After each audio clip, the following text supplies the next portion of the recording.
তোমার তাহলে চুরির মামলা। তো মামলার খরচ চালাবে কি করে?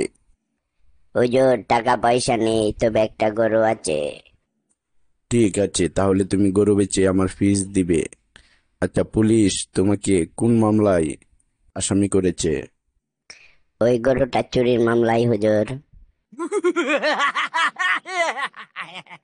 কিরে লালটু, মুখ গুমরা করে বসে আছিস কেন? কি আর করমু ক, নিজের বাড়ির লুকি যখন মাথা খারাপ করে রাখে। ঘটনা কি কইলা ক। বাড়ির বাইরে সময় কাটালে বলে বাউন্ডেলে আওয়ারা, আর বাড়িতে থাকলে বলে গড় কোনো অকর্মার দাড়ি। বলতো এখন আমি কি করি?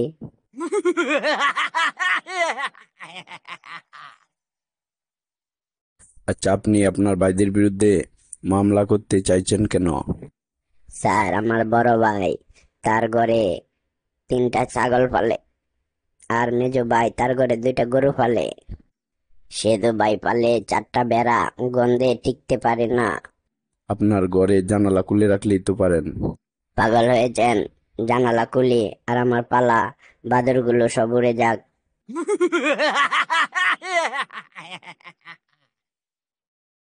তোর বউ তো তোর কাছে জন্মদিনে গাড়ি চেয়েছিল, কিন্তু তুই দিলি ডায়মন্ডের নেকলেস।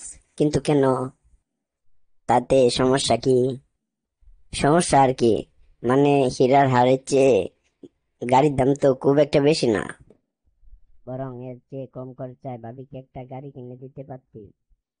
আরে গদ্দপ, নকল গাড়ি কোথাও কি পাওয়া যায় বল?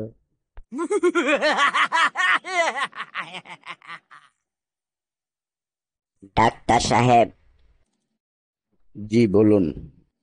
আপনি আমার মদ চালাতে পারবেন? আমি যেহেতু চিকিৎসক মানুষ, চেষ্টা করে তো দেখতেই পারি। তানারসি আমার 25 বোতল মদ আটকে রেখেছে, যদি একটু চেষ্টা করে দেখতেন প্লিজ।